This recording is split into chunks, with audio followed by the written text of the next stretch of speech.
We have a guest on today. His name is Randy Hillier, and I'd like you to take a look at this clip of him speaking in the Ontario Parliament. A group of over 400 Belgian doctors have stated, and I quote, "COVID is not a killer virus, but a treatable condition." 18 Canadian doctors wrote the Premier, and I quote, "Your policies risk significantly harming our children with lifelong consequences." Speaker, to the Premier, will you start being honest about the risk of COVID? I'm going to ask the member to withdraw.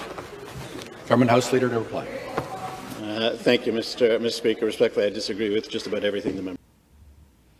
Respectfully, I disagree with just about everything you said, and it went on. It was a great clip. So I would just like to now welcome MPP Randy Hillier. You are from the Ontario area. Sir, what is your riding? I represent the riding of Lanark, Frontenac, and it's a pleasure to be on your show today, Laura-Lynn. Oh, thank you for being with us. So you have really decided to stand up. I hear that you've kind of been controversial several times in your political career. Well, even before I got into politics, I was probably controversial. Would probably be a mild adjective that some people would use to describe me, Laura. That's I've been a strong and outspoken critic of injustice and the failure when elected people fail to uphold our democracy, our representative democracy, and our freedoms. And there has been no greater threat to all three of those than what we're experiencing right at the moment with government policies on COVID. Well, I appreciate you saying that, and I do agree with you, and so do a whole lot. So do millions of Canadians, and it's so rare to find somebody that will speak what you're saying. And so tell me, what are some of your concerns that you've been highlighting? Oh, on COVID? There's just so many. And, the very first is we're not having an honest or truthful conversation about COVID.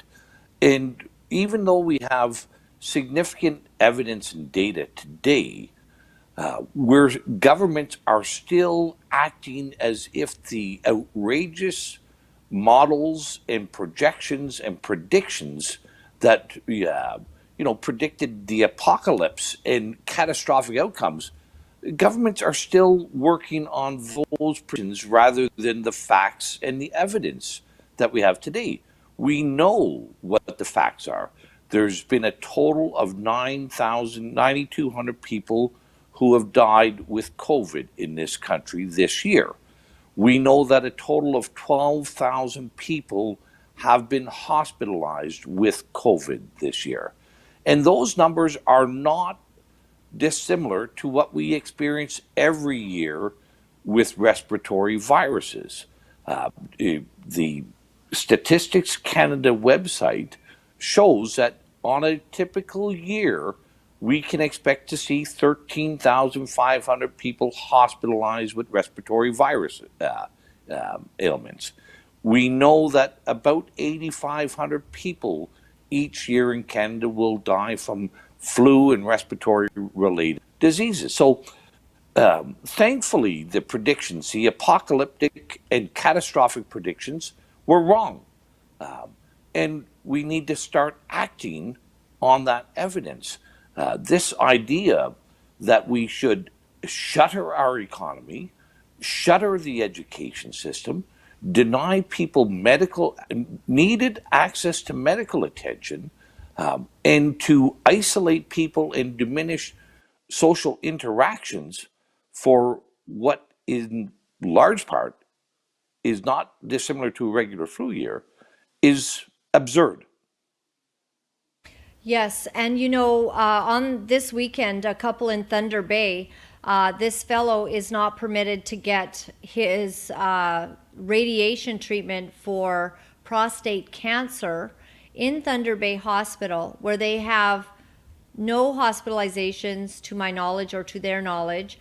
They have one kid that had apparently recently, a few days ago, come up with COVID-19 positive, and children are generally not affected. So there's absolutely no news, of course, about if he's okay or not. It seems like nobody's reporting what the symptoms are. I heard that Aaron O'Toole had COVID-19. I'd like to know how he's faring. Is he near death's door, or is it more like a general cold? What's happening with Aaron O'Toole? I'd like to know that.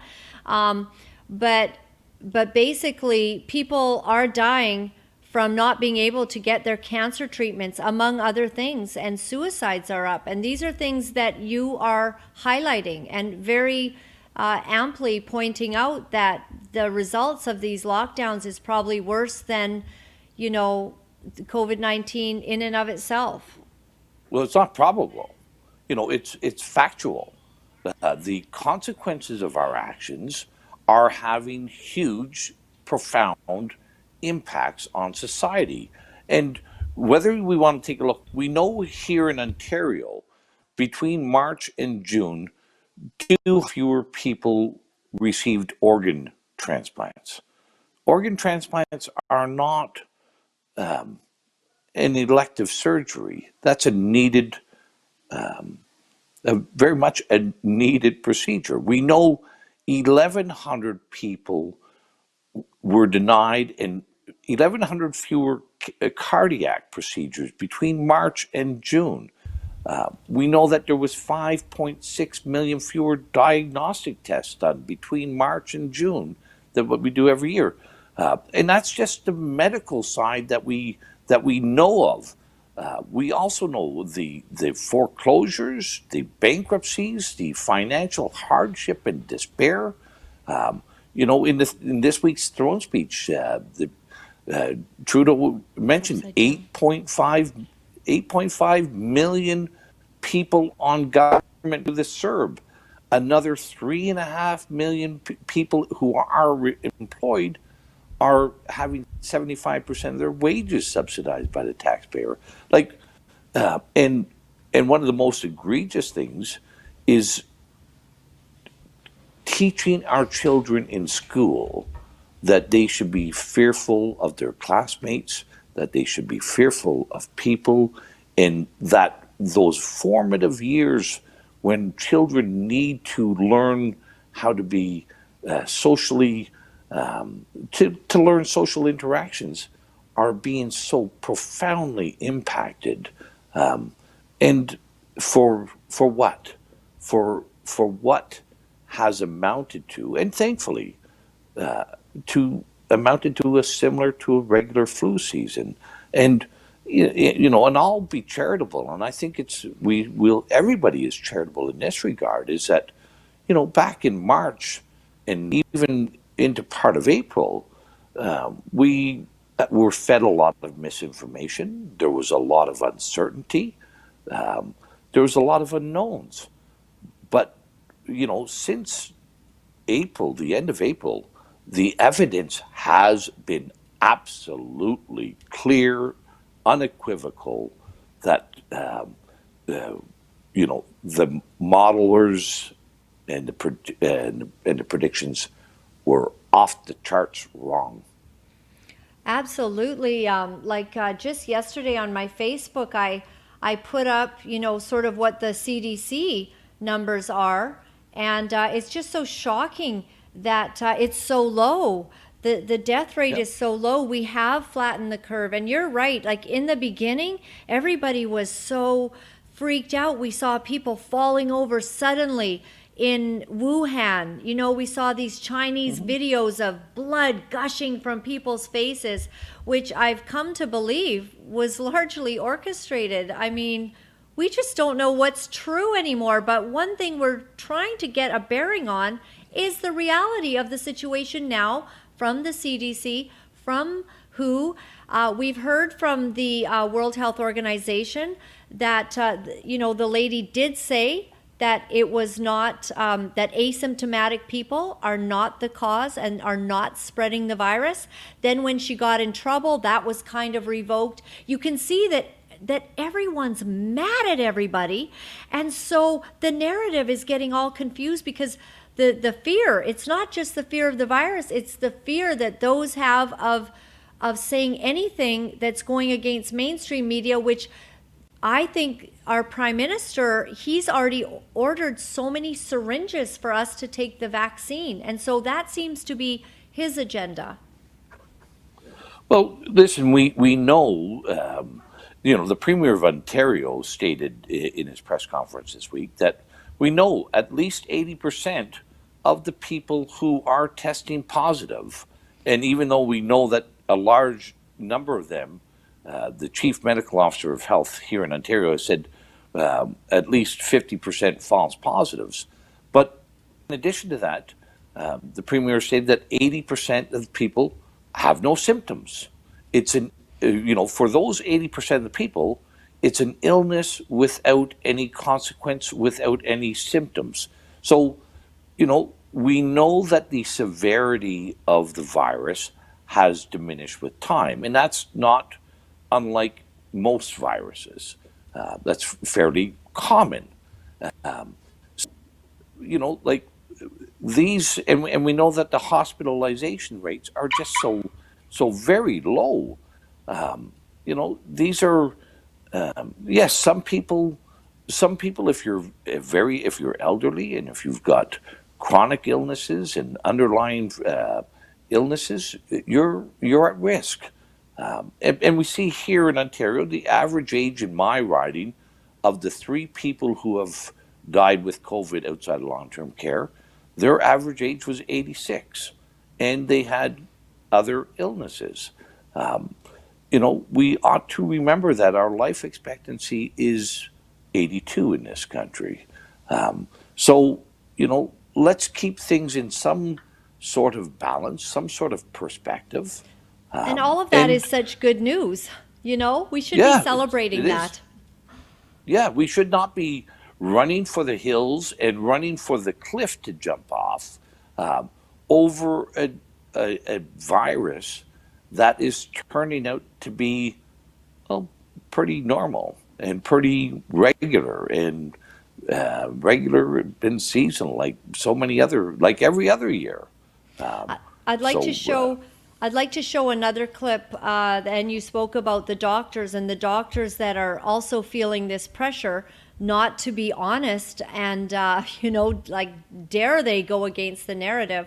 And you have dared to highlight this. So let's take a look at that clip, sir. I've spoken with many of our physicians, and there is a reluctance, there is a hesitation to speak out publicly on this. The singular biggest reason for that is that there is a level of caution and a level of fear that speaking out publicly on COVID may result in an investigation by their regulatory board, and their license to practice could be threatened.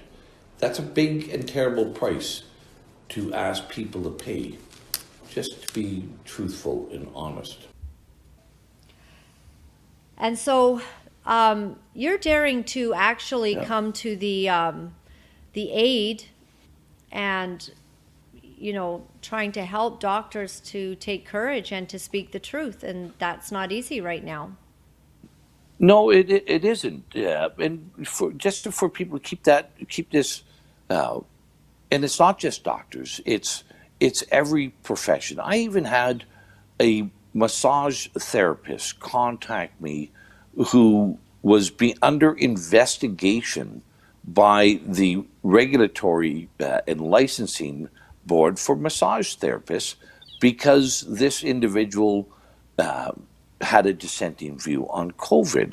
And, an investigation can end up with the removal of one's ability to earn a living. Like, to have your medical license removed and revoked and not be able to earn a living, that's a significant threat.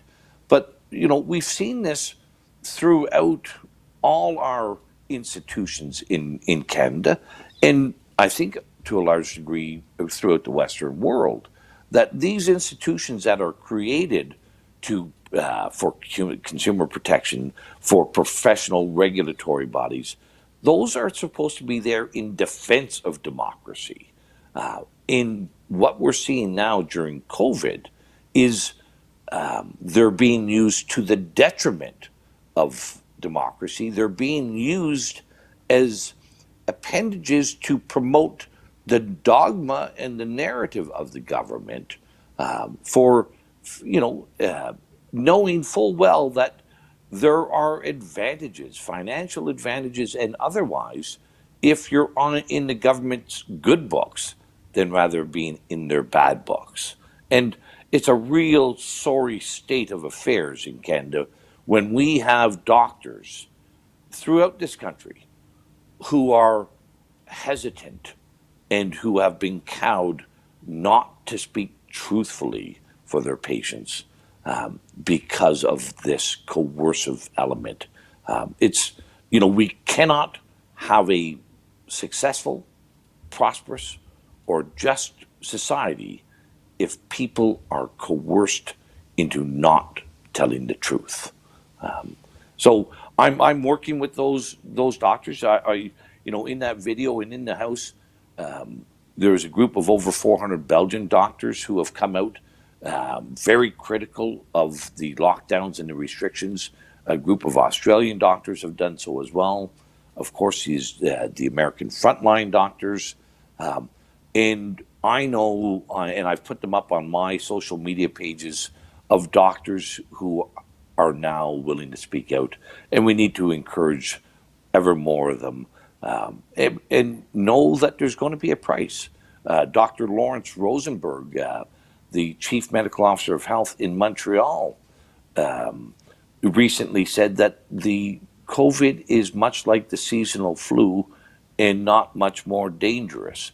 And he's now come under attack by the unruly mob and the media for having the gall to present a dissenting view, a dissenting view that's based on facts. So, terrible. Yeah, it is terrible. And I consider you one of the most honest voices in the Ontario Parliament. You are a rare breed.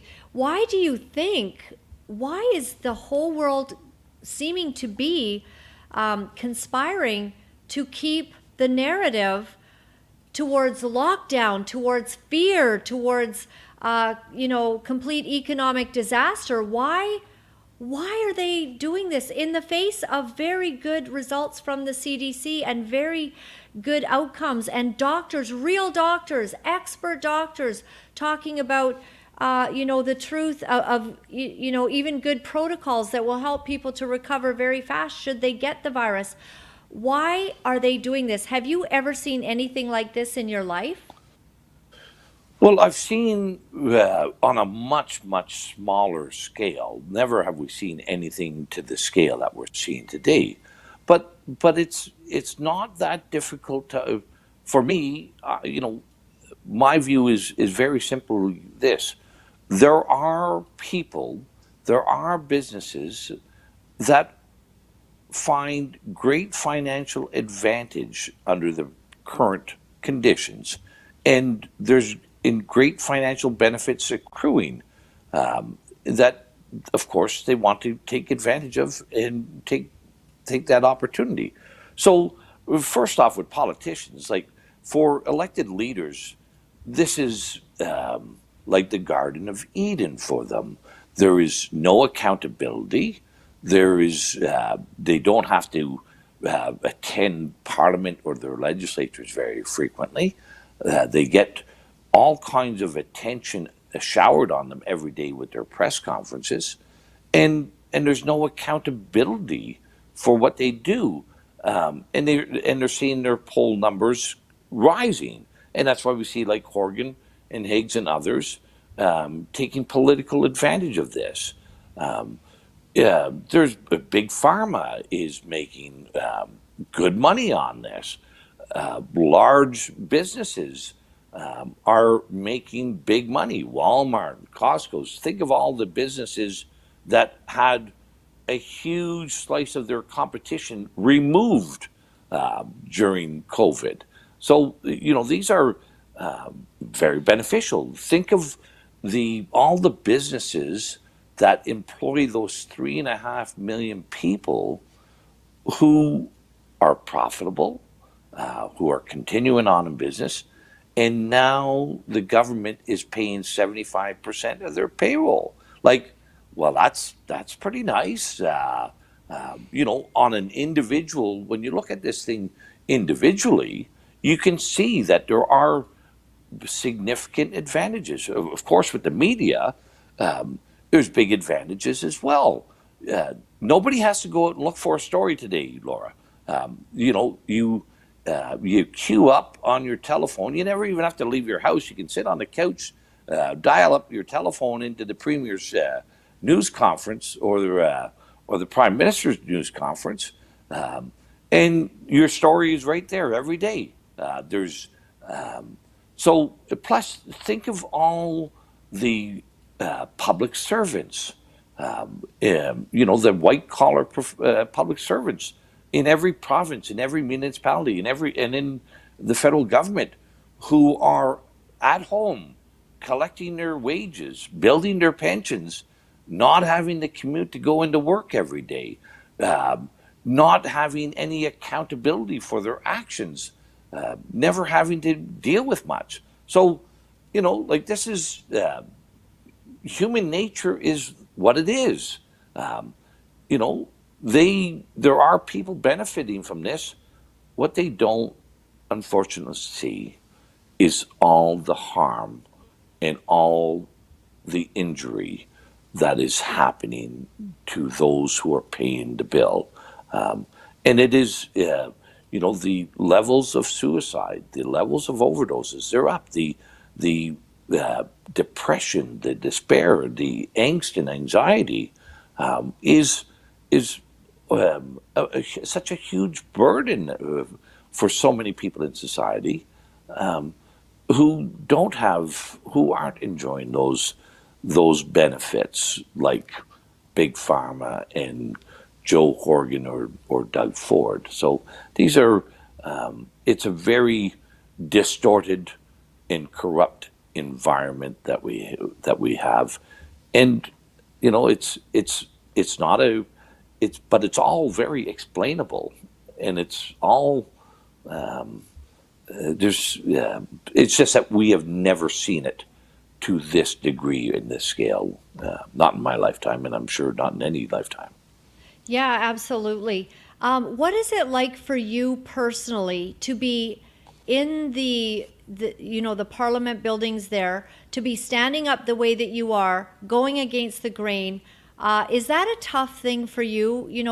I'd kind of like a little picture into, what you have to face personally, because yes, we know you're a politician and your videos are being spread around by people who are very appreciative of what you are saying and doing. But what is the price that you pay privately? Well, I don't believe there's any price to pay for doing this.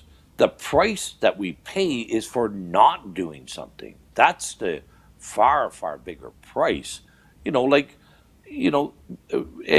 I understand there is comfort to be within a collective. There is a measure of significant comfort if you're not outside of the herd. But and we know that this is especially in politics, but other places as well. People in politics don't want to be outside of that comfort zone. I look at this very simply, Laura. Like what the government is demanding and requesting us to pay is our children's future and our grandchildren's future. The federal government has gone into an extraordinary amount of debt, $400 billion, just, numbers inconceivable. Our provincial governments have done the same. And, and the loss of employment and the loss of education and healthcare, you know, and, and on top of all that, if that wasn't bad enough, what's happening, we're also being deprived and denied fundamental freedoms and responsibilities to take care of ourselves, to take care of our families, to take care of our health. And, we're being denied the ability to express dissent in public. In Ontario, they have made it unlawful for more than 25 people to get together to express dissent over government policies. As you saw in that clip earlier, even the Speaker of the House in Parliament asking the government to speak truthfully and honestly about what the risk of COVID is was deemed to be unparliamentary, and I had to withdraw that question. So these are extraordinary times, and to have a complete, and I will say it's bordering on a complete loss of freedom and responsibility, and to be bankrupted in the process over what the evidence shows is a pretty typical year for flu viruses. Right. And when you see all of this, you have to, when something doesn't make sense, I think a lot of people are saying, well, then what is this really about? And when you look at the UN agenda and the World Health Organization and all of that, it's very shocking. I have a screen share that I'm hoping our producer can put up on the screen here.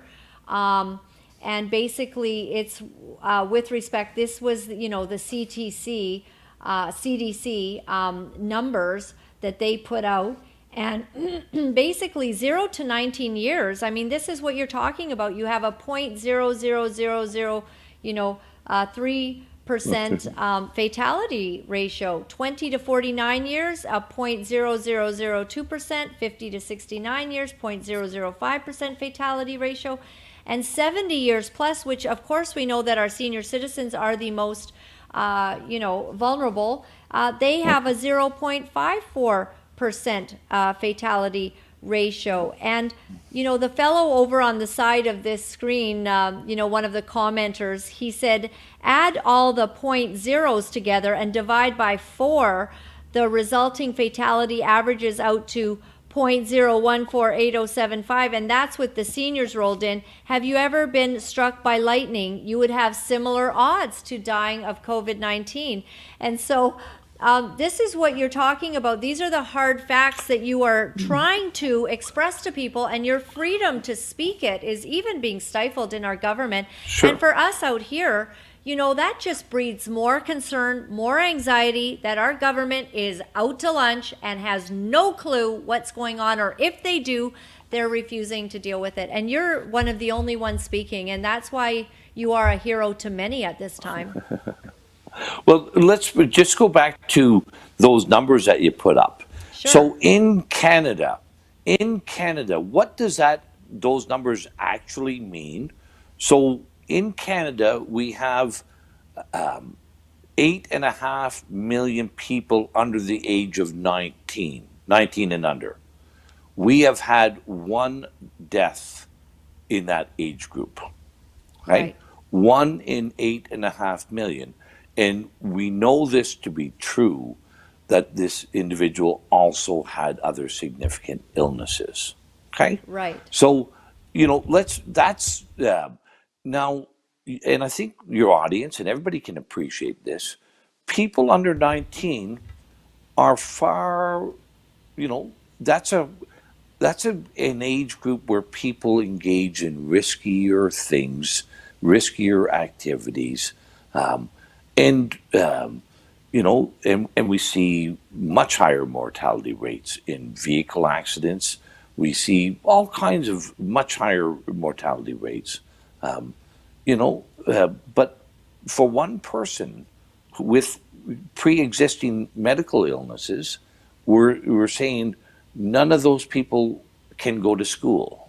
None of those people can enjoy those great years of high school, of sports, football games, hockey games, learning how to be good, productive individuals and contributing members of society through building in team sports and recreation, to become more engaged with their community. All that has been set aside and put off limits for something that is actually zero risk for that age group.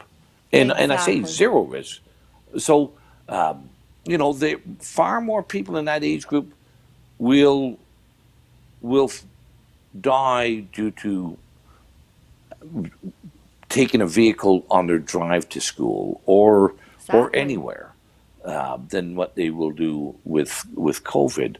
So, but let's go back there. There's, this is one of the things that, and everybody on your audience listening to this will know this to be true as well. But I don't think they understand just the degree of how true this is. For elected members, for politicians, there is no greater priority in their life than to be reelected. Right? That is, and every person who gets elected, that is drilled into them, that your most important priority is to get reelected. It's driven into them by their party. It's driven them by the party apparatuses, and they're willing to forsake many other things if it is going to benefit them in their reelection. And that's what we see happening with COVID right at the moment in these policies, is there are a lot of people who are in fear. There are people who I believe are terrorized over the risk of and threat of COVID. And unfortunately, and it's a terrible thing to have to say this, but politicians are taking advantage of that for their reelection. And I've said to a number of my former colleagues and members in the House, and I said, is your reelection so important that you will forsake your family and your children and your grandchildren? Because that is what they are doing.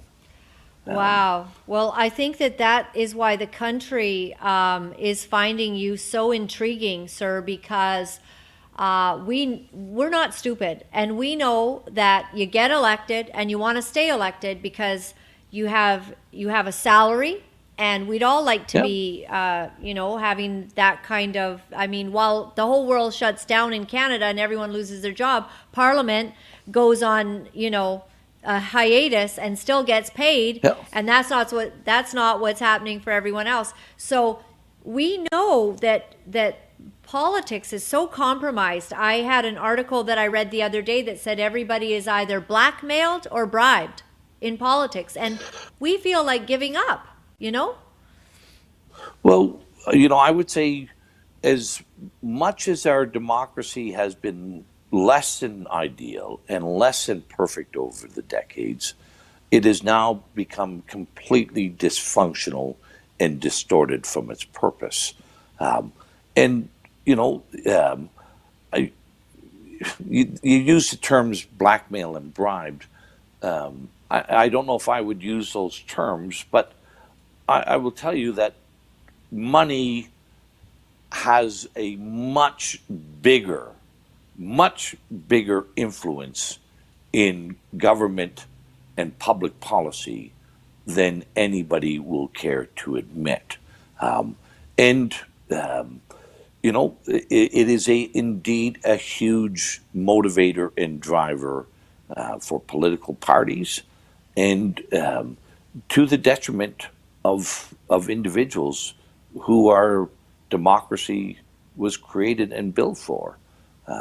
It wasn't built and created just so some people can be paid handsomely and or make off like bandits. It's there for a purpose, for to ensure that we have peaceful, orderly, good government that protects our freedoms to engage in those things that we think are important. Those responsibilities to take care of our families, those liberties to seek out economic opportunities and have a fulfilled and enjoyable life. And our governments are not fulfilling their end of the bargain right at the moment. Sir, where do you get your sense of duty and justice? It's really rare. Where did this come from? I just feel that your parents must have, instilled some sort of principles in you that we are not seeing in other politicians. Some people on the line right now are saying this is the best stuff that they've heard from a politician in a long time. I mean, you're the kind of person that people want to back and get behind, and it's so unusual. Where did you get this sense? Well, I'm very fortunate to have been born to a very loving mother and a very loving and I guess I would say strong-willed father as well. They're both from small town in Outport, Newfoundland. They're both passed away now. We was raised in a family with 9 children, and I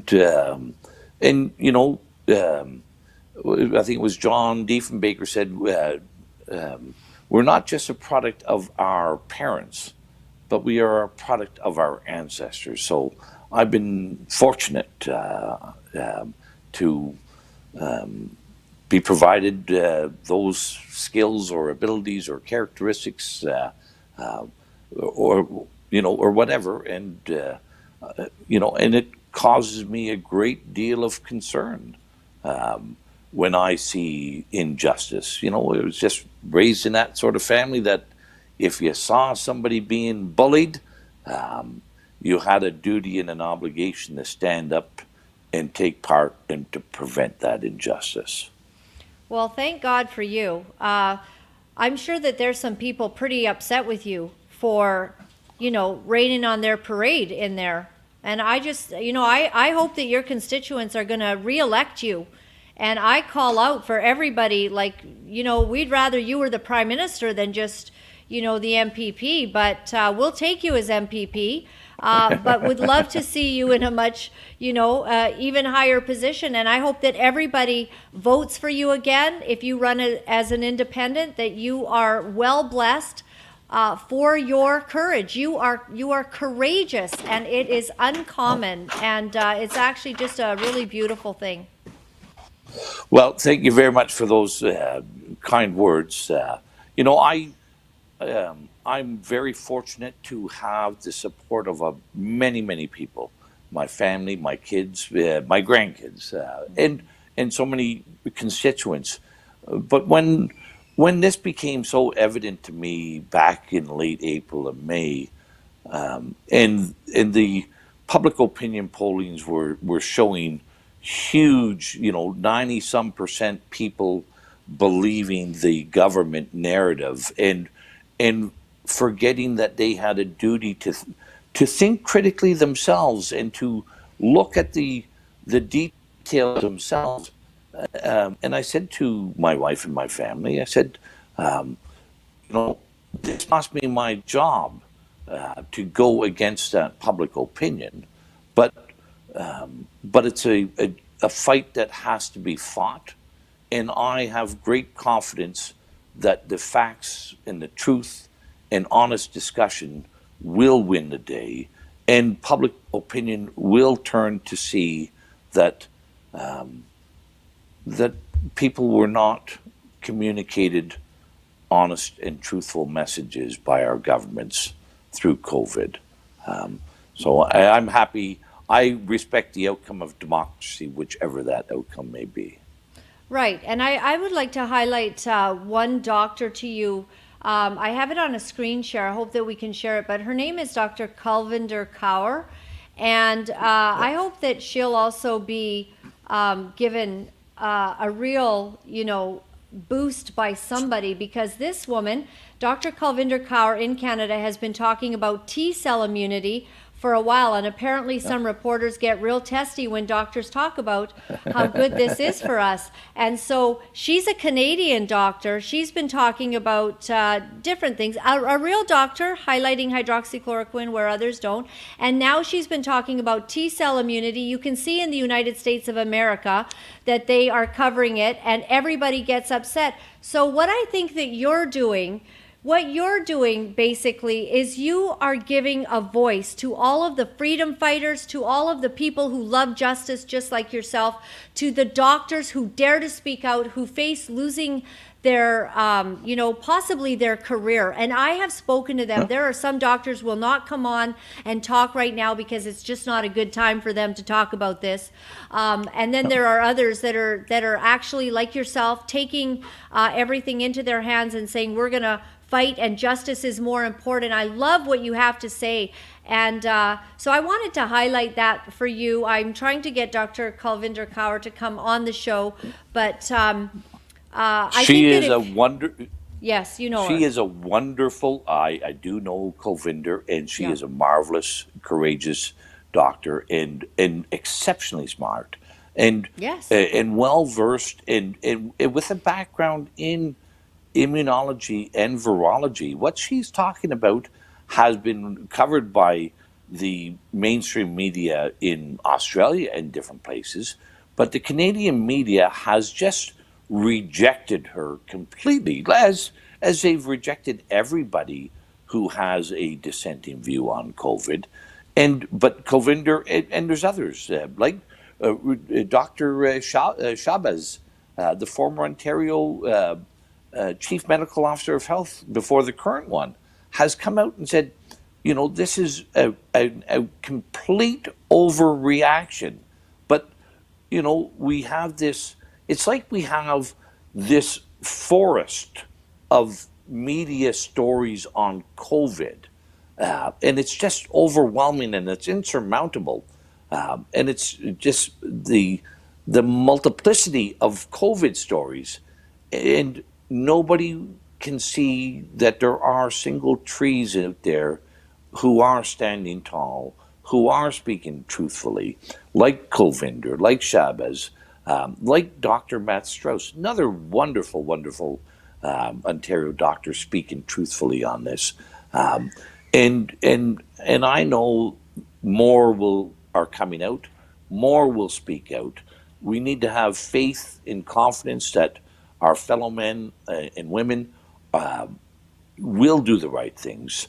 And yeah, we might take a few bruises and we might take a few bumps along the way, but it sure is going to be far. We need to take some of those bumps and bruises now, because where we're heading to is not a good place. Oh, I am just so grateful. I am so grateful for a Canadian like you, that we can trust that you're in there, that you're going to speak and you're going to stand for all of us. And you know what? Right now, you are standing for all of us, and I appreciate you so much. I thank you for taking this time with us. We're going to let you go, and then I'd like to play your clip in Parliament one last time and let everybody see, for everyone who tuned in late. You're a hero, sir. I really mean that. I actually feel it in my soul. I am so grateful to you. We are sick of of the hypocrisy and the lack of accountability and the deception that we feel is being perpetrated, and you're not allowing it on your watch. And sir, thank you for being here today. It has been a pleasure chatting with you, and look forward to chatting with you again another time. And, let's do it and again. You can be certain in my questions this week again that I will not be backing down. All right. And please get those clips out there. Please forward them. I'm going to be forwarding this to all of the underground media that I know. We are going to highlight you. And so I thank you, sir. You're a hero. God bless you. Thank you very much. Thank you. You have a lovely evening. All right. Bye-bye. You as well. Bye-bye.